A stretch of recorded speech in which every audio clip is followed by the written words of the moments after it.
Say it's not visible. Not. Okay. Yes, Sundar, go on. You were asking something? The last question you asked, you were asking like, why do we cut down trees? Like, why do we do deforestation? Exactly. Like, Why we are for cutting down the trees? Yes. like that's for agriculture. That's for agriculture. Repeat again, Sundar. Yeah, so that only. No, see, not only for agriculture. Like land is a limited resource.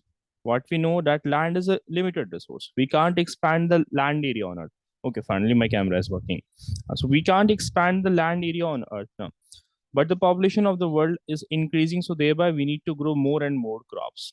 And there's a limit to how much of grains or how much of a particular vegetable or fruit you can obtain from a given land. So what we are left with now? So now people are clearing down the forest in order to do agriculture right now. But we fail to realize that it will ultimately cause harm to us. So we did discuss these things, and in fact, we did talked about greenhouse effect also. What is greenhouse effect? Hope you have understood that. Hope you are able to see my screen. I cannot see your screen. Okay, okay, just give me 1 minute. Let me drop a message. Now I can see your screen. It is now. Okay, okay. Yeah. Okay. Now we did talked about desertification. Desertification, in this basically what happens that a fertile land due to deforestation will now be converted into deserts over a long period of time. If deforestation were not to be taken control of it, if it is not controlled, ultimately a land may become into a desert. Getting it now? Also, we did studied about the various consequences of deforestation. What are the consequences of deforestation? We have studied that also. Causes we studied, natural causes like this we have studied. Talking about consequences, we did study that there can be shortage of wood and some other forest products. It can lead to rise in temperature of the earth, which may give rise to an effect called as greenhouse effect. And greenhouse effect basically increases the overall temperature of the earth and thereby causing global warming. Yeah, Khadija, Assalamu alaikum. How are you? I'm good. How are you? Yes, I am also good. So we are basically continuing our discussion, and there were some other consequences of deforestation, like it leads to soil erosion, which will make the soil infertile, and that soil erosion is also one of the leading cause to deforestation. To sorry, desertification.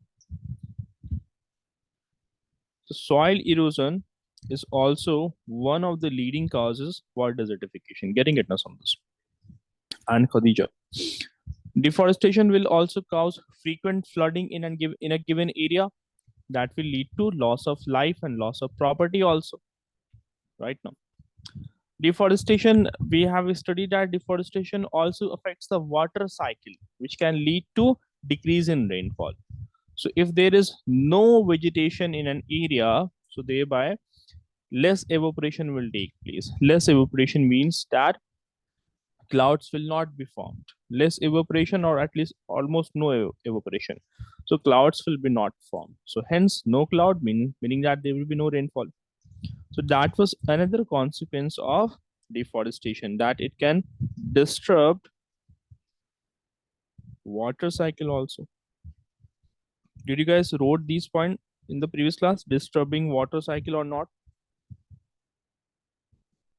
Also, we did not know. If not, then write this also. It might lead to extinction of wild species of plants and animals. Okay, now. So that is another consequence of it. Now, in today's class, we are going to talk about conservation of forest and the wildlife. We have so far studied about the adverse effects of deforestation. Adverse, ADVERSE. Adverse means bad effects. Okay, now large scale cutting down of trees will lead to destruction of the natural habitat for the wild animals. Not only for the wild animals, but even ultimately it will impact other life forms on Earth also. So thereby, deforestation poses a very serious threat to the survival of life on Earth. Getting it, na guys? Ravi, are you facing some network issues?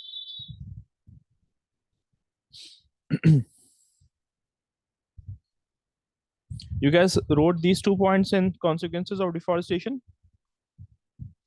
disturb water cycle and extinction of wild animals. Have you guys noted these two?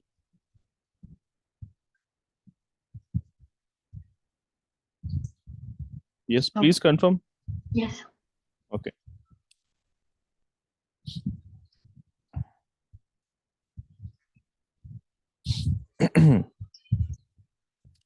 So in today's class, we will understand how we can conserve the forest and the wildlife. In order to understand that, this is something which we'll be discussing later on in the class. Reforestation, how recycling of paper is done, we'll be discussing that later. Let's talk about conservation of forest and wildlife. Sundus, read what is there in the paragraph. Please read this paragraph. Due to the threat from mankind indulgence, it is important for us to conserve the forest and its wildlife. Wildlife is important for us to maintain balance in nature. Right? Maintain balance, or we might say maintain ecological balance in nature. Ecological balance. I will explain what the term means. So, we should be conserving the forest and the wildlife in order to protect the biodiversity on Earth. There's a diversity of, there's a variety of species that are living on Earth. So, in order to protect them, we must protect their natural habitat, that is forest. So, right. Also, to prevent the endangered species from becoming extinct, and also in order to maintain the ecological balance in nature, we must protect it. What is ecological balance basically means? That ecology, you will study about ecology. Ecology is the branch of biology in which we study about man, we study about man and environment relation. Getting it, guys? In this, you basically study about the relationship between the man and the nature. So that is called as ecology. So in order to maintain a good ecological balance also, it is important that we conserve the forest and wildlife. Okay. So we have taken some measures, or we can take some measures in order to conserve the forest and wildlife. For example, the unauthorized cutting of the forest, they should be stopped. You guys, first of all, write this headline in your copy. Give this topic: conservation of forest and wildlife. And you will write the first 2 lines. Write these 2 lines. Okay, now both the points. Meanwhile, also listen to what I'm saying. So, what are the steps which we can take? What are the measures to conserve forest and wildlife? You guys can also suggest some of the methods.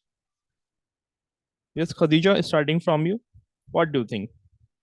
What are some of the measures we should take in order to conserve forest and wildlife? Cut down less plants. Yes, We can cut down less plants and trees. we can cut down the plants. No, cut down less plants and trees. Cut down less plants and trees. Exactly. Okay, na? So one point is that basically we should say the unauthorized cutting of the forest trees should be stopped. Like they are like, if the government gives you authority on behalf on this basis that you will be growing some trees also, so that is called as authorized cutting. You go to a forest, you cut down 10 trees, you plant 10 or 15 more trees, right? In a place of it. But if someone is not doing so, so thereby it is called as unauthorized cutting of the tree. So that has to be stopped. Also, there has been illegal trade of so many precious woods like sandalwood, redwood. These are precious woods, right? Now these are sold in the black market as well. So that has to be stopped. So we should say that unauthorized cutting of trees should be stopped. Yes, Santosh, suggest some other methods in order to conserve forest and wildlife.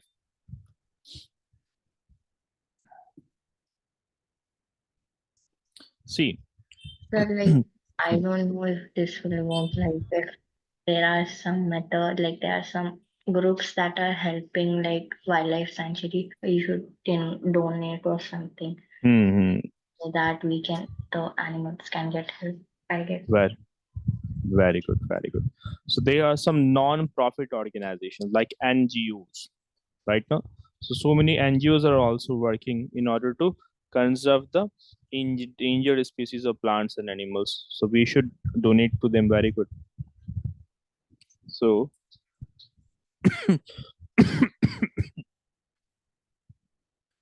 help the NGOs that are working in this sector.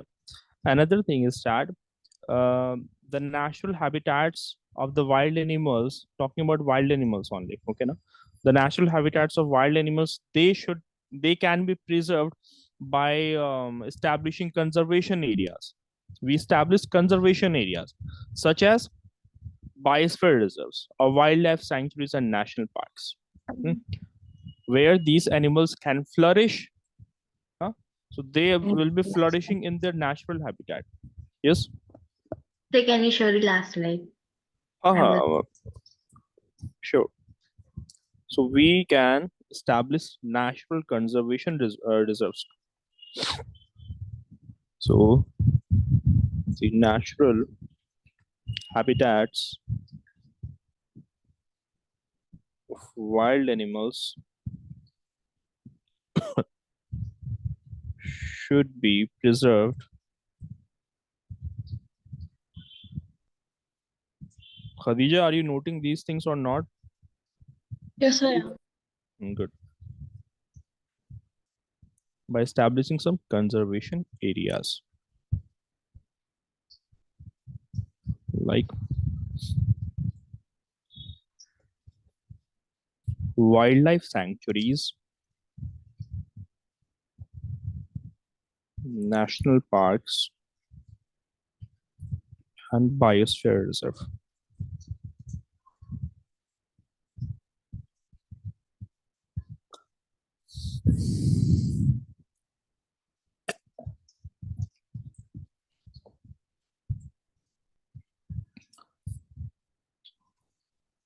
Now you guys know that illegal killing of animals is done.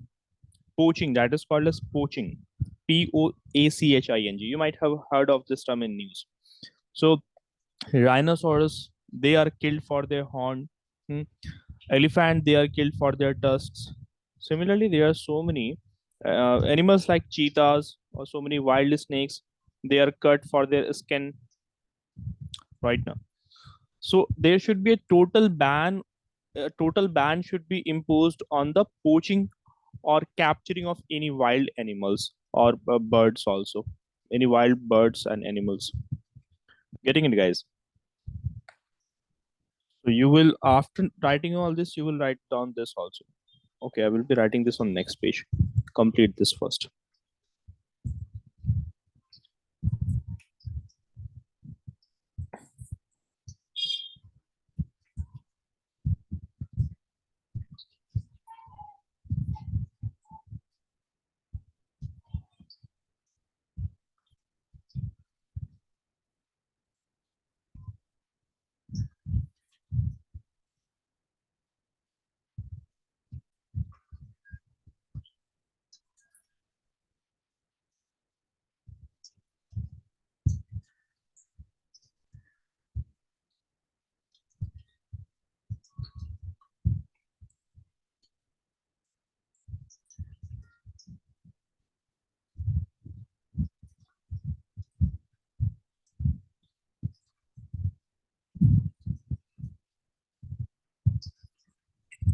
Move ahead.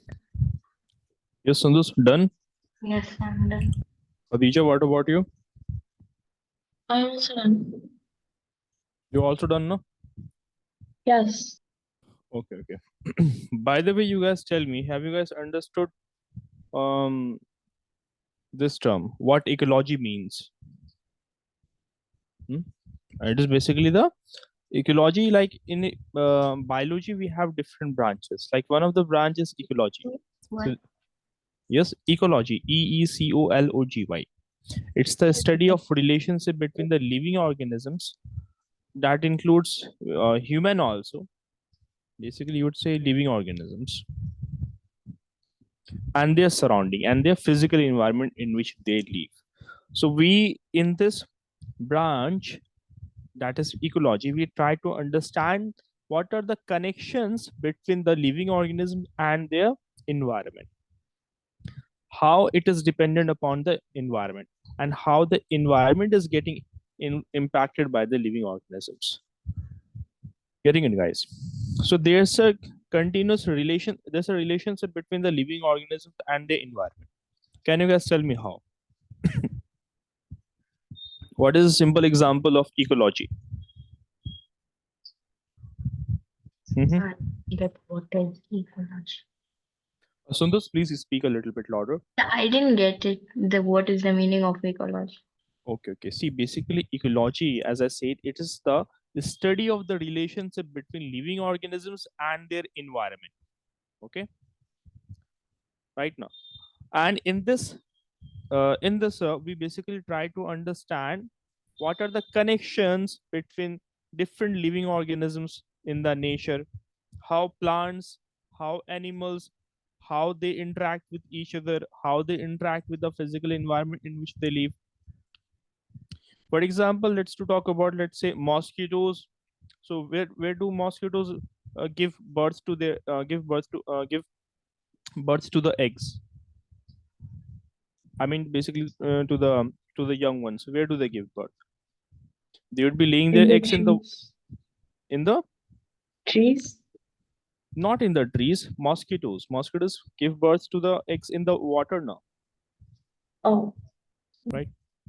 So there's a exchange, there's a relations, like there's an interaction happening between the mosquito and the water. Water is the medium in which mosquitoes lays their eggs. Now let's just talk about the plant, a living component, and the air, a non-living thing, right now. So there's a interaction happening between the air and the plant also. You guys will ask how.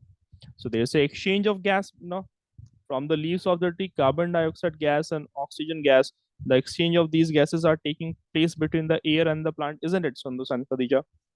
Sir, like the humans have the medium of land. Yeah, humans on the land. Huh. So like we humans are doing different type of activities on land. Huh? So there's an interaction happening between the humans and the land. Talking about like microorganisms. Microorganisms can be found almost in any physical environment. So the environment in which they live, they will be impacting it. For example, let's suppose that let's say that some food particles. Let's say this is a bread. So this bread is infected by fungus. So fungus, it's the physical environment for the fungus, and you can see the visible change it makes in the bread. Bread mold develops in it. So basically, ecology is that field in which you basically study the relationship between the organisms and their environment. So organisms are dependent upon for survival. They are dependent upon their physical environment. Like we, for our survival, we are dependent upon our physical environment. Fishes, they will be dependent upon the water, that is their physical environment. And like fishes, they would be excreting their waste materials into the water. Humans will be excreting their waste material and dumping it into the land or water bodies. So a kind of relationship is basically seen to be there. Not particular relationship, you would say interaction is happening, continuous interaction. One more thing you guys be noting down in order, like the what are the measures to conserve forest and wildlife.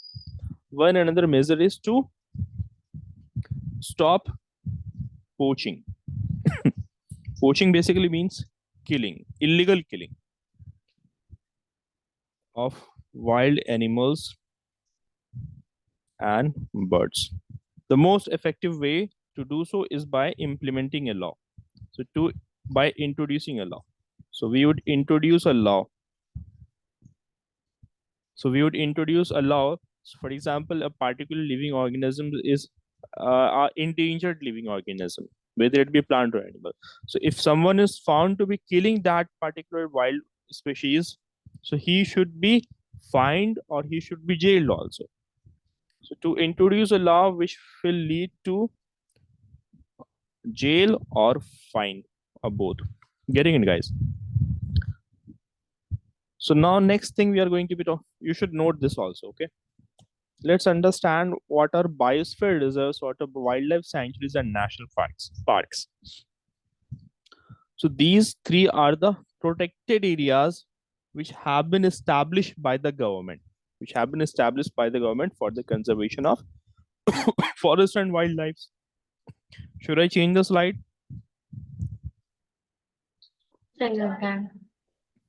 Khadija? Yes, you can.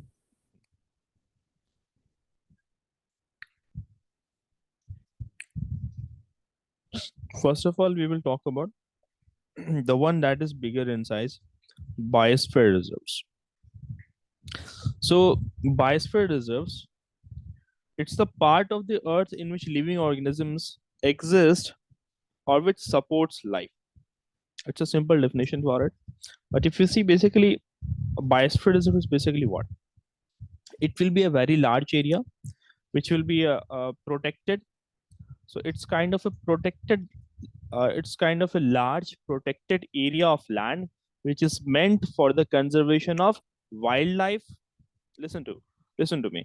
It is meant for the conservation of wildlife, for conservation of biodiversity, and the tribal lifestyle of the tribal people that are living in that area. So it not only talks about conservation of wildlife, basically wildlife means conservation of plants and animals. It talks about conserving their biodiversity, and most importantly, conserving preserving the traditional lifestyle of the tribal peoples that are living in that area. For example, people of tribal communities like Hikki-Pikki, or like in Assam or in Mizoram or Meghalaya, particularly in those areas, northeastern states of India, you will find that there are so many tribal peoples living there, and they have their own culture and tradition. They right now. Also, they do some domestic production also. Domestic art crafts are also made by them. Handicrafts, which are called as handicrafts. So basically, biosphere reserves aims at conservation of wildlife, biodiversity, and the traditional lifestyle of the tribal people that will be living in that area. Have you guys understood this?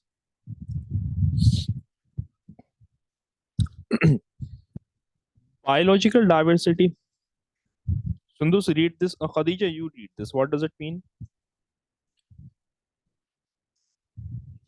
The entire paragraph. Yeah, the entire paragraph.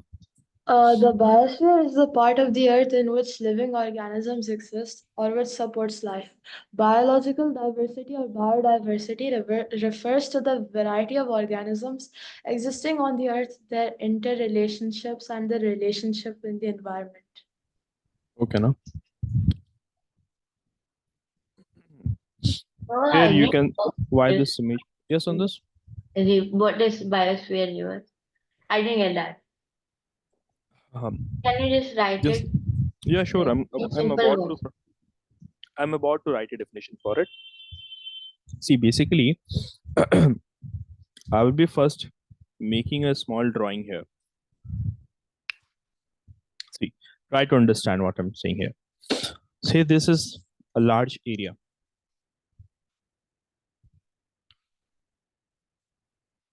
I'm basically giving you a usual structure of a biosphere reserve, how a biosphere reserve basically looks like. This whole area is called as biosphere, Consider that the bigger circle I am drawn here, this is called as biosphere reserve. And see, these are, let's say, small settlements in which tribal peoples are living. Okay, now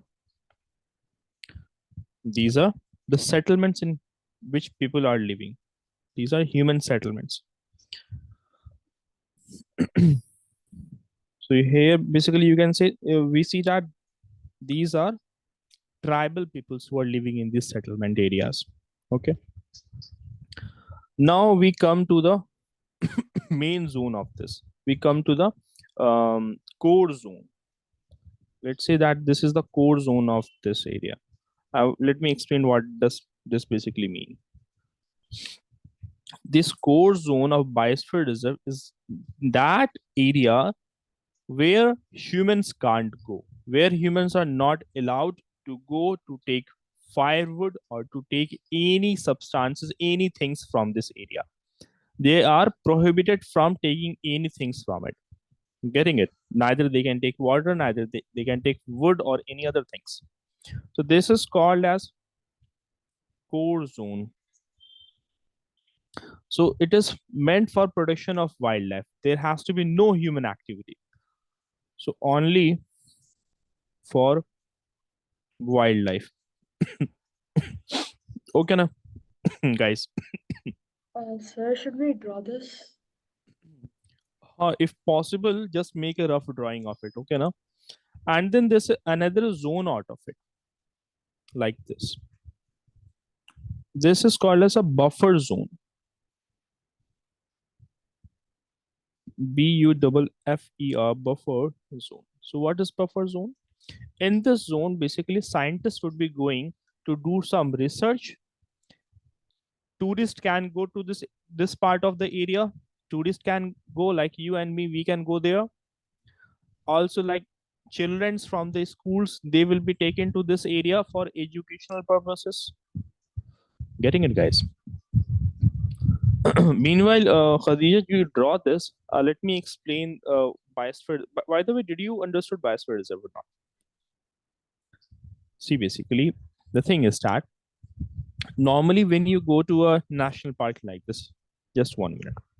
Normally, when you would be going to a national park or a wildlife sanctuary, there you will only find the plants and animals only. You won't find tribal peoples living in that area. Yes, have you ever found, like, you guys been to wildlife sanctuary or national parks? No. No. Where, Sundus, where are you living currently? And in Saudi Arabia, Kubar. In Saudi Arabia. Are there no wildlife sanctuaries or are there no wildlife sanctuaries or national parks in Saudi Arabia? Sir, maybe it could be there, but we didn't visit it. So probably in Hobart, I think so, it's not there. But in other places, I don't know. I think there's one Wadi Al Dasa, or I forget the name, but there's so many. Okay, no? Yeah, maybe, but not in Kubasa. Okay, okay. Anyways, Khadija, you been to any wildlife sanctuaries or national parks?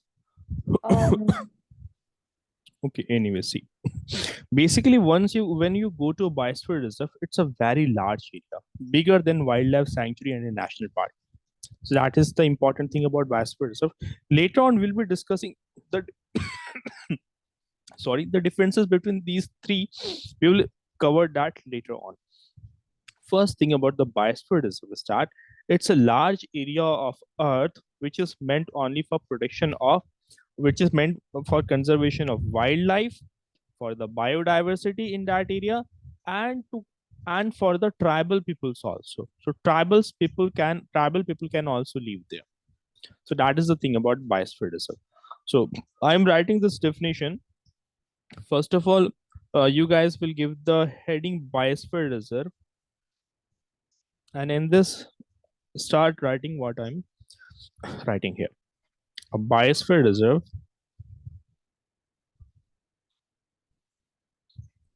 is a large protected area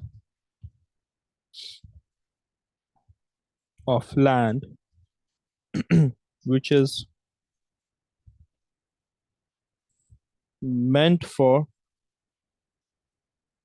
conservation of wildlife,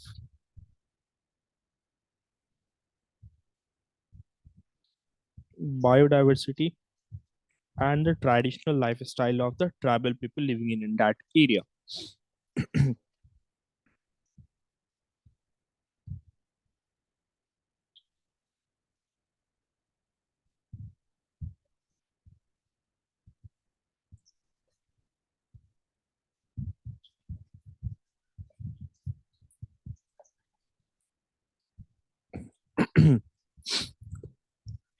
So the special feature of the biosphere reserve is that it um, it considers the need of the local people or the tribal peoples also in it.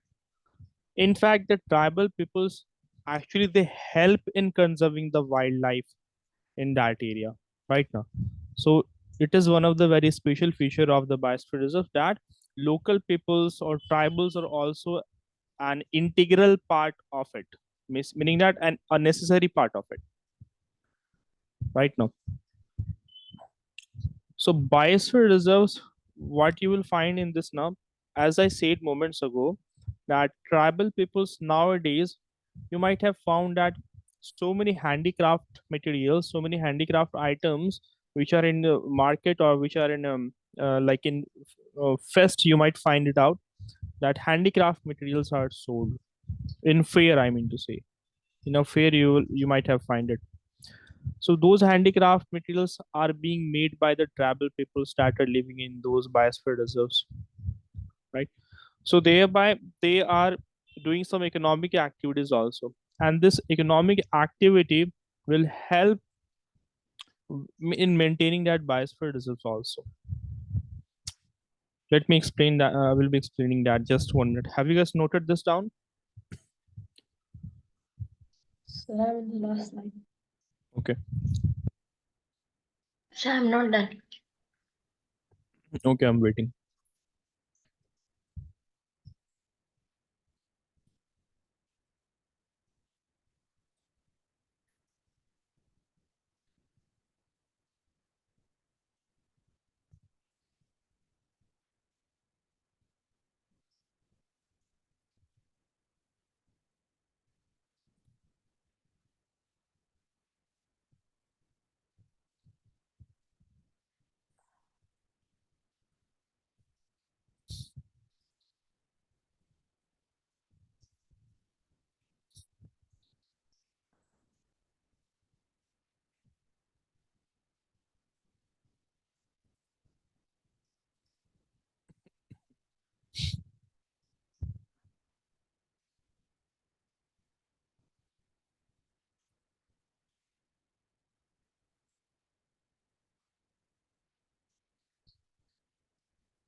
You guys done? I'm done. Yes, I'm done. So Good. I'm not done. See, so as I said moments ago, that the thing is that who manages the biosphere reserve? Huh? Who manages the biosphere reserve? So it is The obviously being managed by the, yes, the government. the government manages it. Good. Plus, people are also living in this area, so they are also doing some economic activities. As I told you, that they would be making some handicraft materials also. Huh? Like they would be making some pots. Nowadays, you will find that water bottles made of clay is also available in the market. Have you guys seen that? Like usually it doesn't display in airports or in railway stations. You might find it out. So there also small shops are open where the tribal items are sold in that part, in that small shops.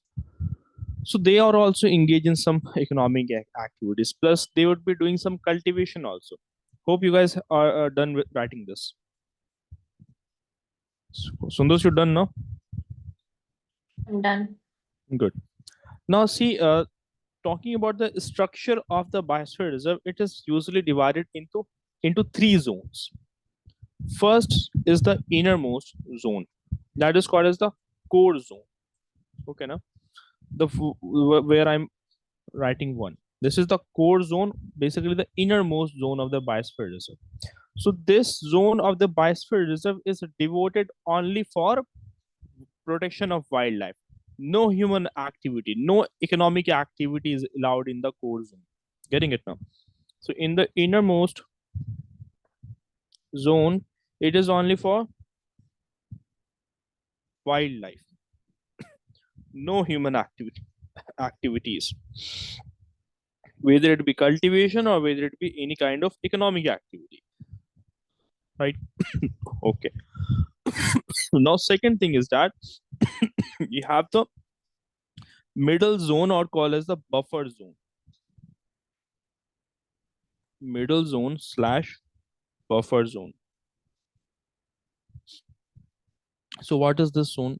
So buffer zone, basically, as you can see, it is surrounding the core zone of the biosphere reserve, and here only limited human activity is allowed. In this zone, only limited human activity allowed. Right now, for example, research is allowed in this area, environmental education, tourism. So all these activities are allowed in the buffer zone. So limited human activity. Keep noting these things also. Limited human activity. Example, research. Environmentalists will be going there in order to do some research. Tourism, etc.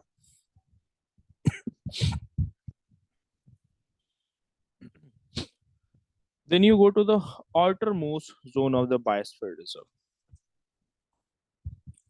You have the outermost zone of the biosphere reserve. This over here, let me draw it over here. This is the outermost zone, which is also called as transition zone.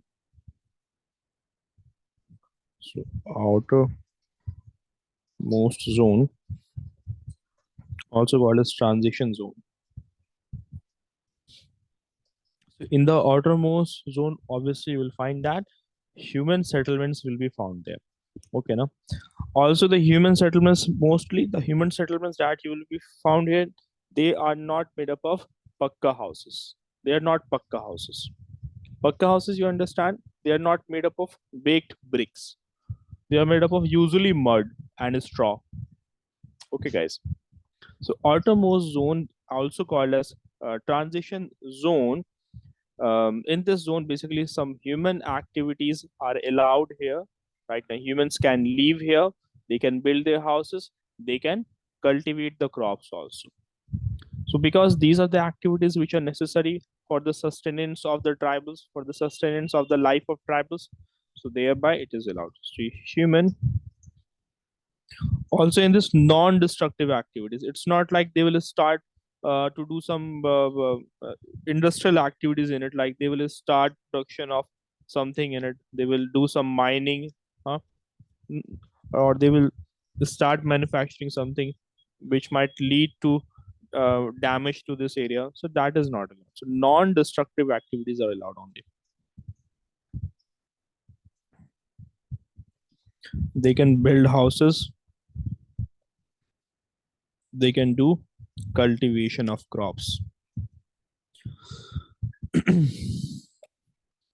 This was all about the structure of it. Now, another important thing about the biosphere reserve is that, as I told you, that out of wildlife sanctuary, national park, and biosphere reserve is largest of them. It's largest of them. So in this, what you will find that a biosphere reserve may also contain another protected areas in it. For example, a biosphere reserve. Note this point; it is very important. Listen to it. A biosphere reserve may also contain a wildlife sanctuary or a national park in it. This is a very important line. A biosphere reserve may also consist of a national park and a wildlife sanctuary. For example, we have such an example of a biosphere reserve. For example, you have a Pachmarhi Biosphere Reserve in the Madhya Pradesh state of the India.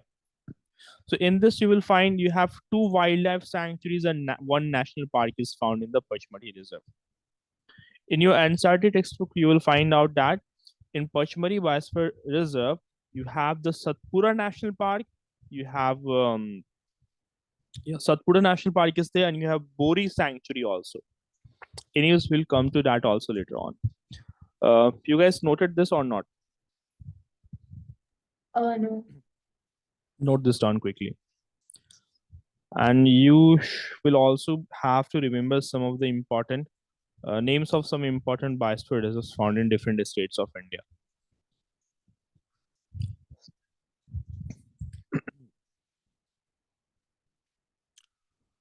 Also, you guys, meanwhile, you guys are writing this. Also, just make a rough diagram. Okay, no need to you make use of any protector or anything like that. Make a rough diagram. We will be talking about role of biosphere reserves as well. What is the role of biosphere reserves? How it is important for the nature.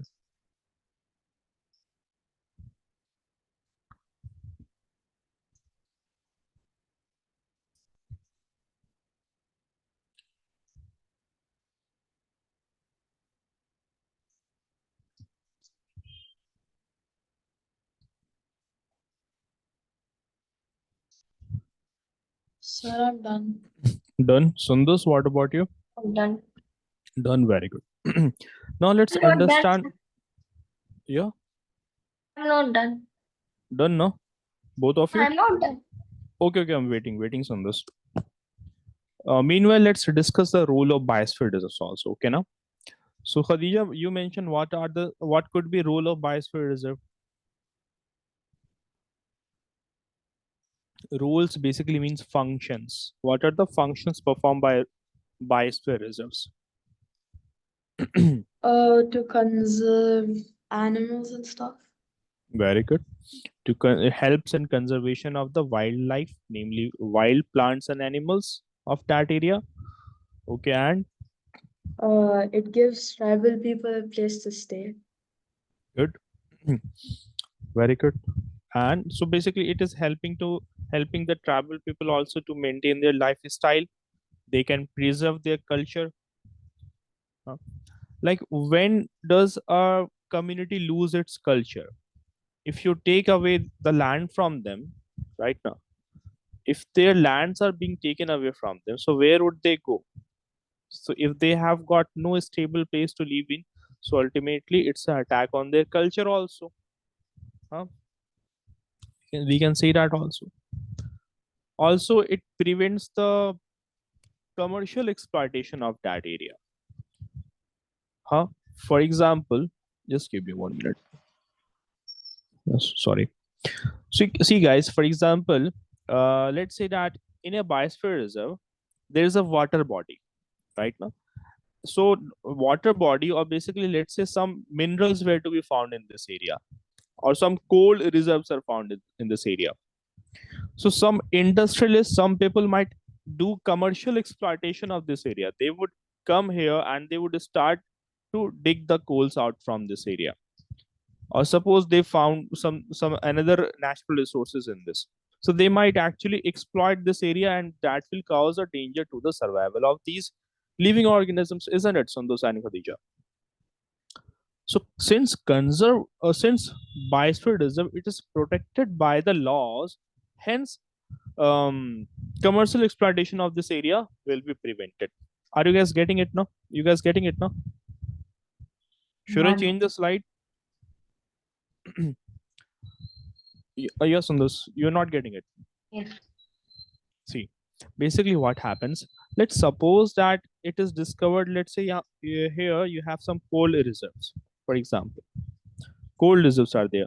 Or for example, some industrialist basically wants to cut down the forest from this area. They want to cut down the trees. They are in need of some timber. Timber, you guys understand now what is a timber? They want to take timber from the forest in this area. Or someone wants to take out the coal reserves. So you know that in order to do so, the wildlife will be disturbed in this area. Hmm? It is a commercial activity. In a commercial activity, you guys understand what is a commercial activity? Yes. So thereby, laws prevents from doing so. You can't dug mines in this. You can't do mining in this area. You can't cut down the timber from the forest. You can't do that. Timber is basically the long woods that you get from the trees. That is called as timber, used for manufacturing different things, for furnitures, etc. So that activity is restricted in this area because law has prevented you from doing so. So biosphere reserves prevent the commercial exploitation of that area, of the area. So this and Khadija, is that clear? Yes, it's clear. Sundus, is it Yes. good? So talking about role of biosphere reserve, quickly, you guys tell me what are the things we have studied so far in this role of biosphere reserve. Also write this down also.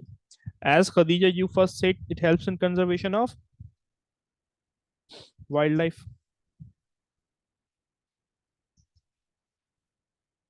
Okay, no? Also, it provides land to the tribal people right now. Also, we can say that it helps to maintain lifestyle of tribal peoples. I have written in short, you will write the full word. Right. Also, it prevents the commercial exploitation. Prevents the commercial exploitation. So thereby, you can't set up industries. Industries can't be set up in this area. You can't do mining. You can't do poaching, killing of animals right now. Or you can't cut the trees, deforestation, all these So activities. what's the word you want? Which one? The Poaching. second point. It's mining. Like yeah. This one helps in helps to maintain helps to maintain lifestyle of tribal people. It is PEOPLES. Okay, this is nothing. So all these commercial exploitation activities, they are strictly prohibited in this area, right? Also, we have studied that the buffer zone provides opportunity for scientific research. Tell me, where is the buffer research? Is it the innermost zone or is it second zone? I mean middle zone. Look at your notes. You guys drew this, no? This is the buffer zone. And the This one, buffer zone. So in this, basically, it provides opportunities for scientific research. So it provides opportunities for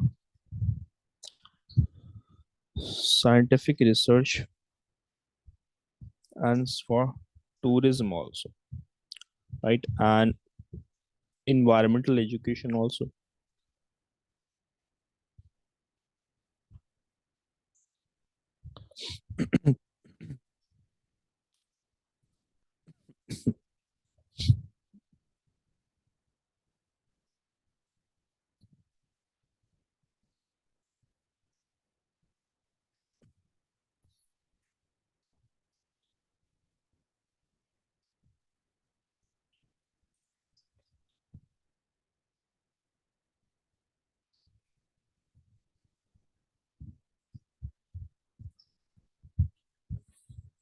The last line is very important.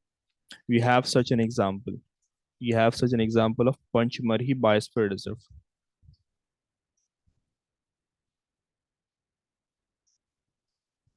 Biosphere Reserve. Where is it found? It is found in the Madhya Pradesh. in the Madhya Pradesh, in short, MP, here in India.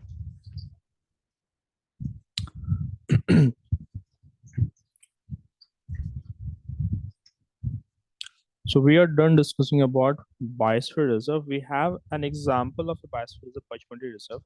So we'll be a little bit talking about this Panchmari Reserve. Okay, now in the next class we'll be talking about it. Basically, it is there in the Madhya Pradesh state of India. It consists of a national park also. It consists of a national park called as Satpura National Park in it. So there is a reservoir in it also, like Tawa Reservoir, I think. Tawa Reservoir is also found in it. Anyways, okay, one more important thing I forgot to tell you. The names of some of the important biosphere reserves found in India. First of all, you guys have written all this or not? Not yet. I'm the last line. Okay.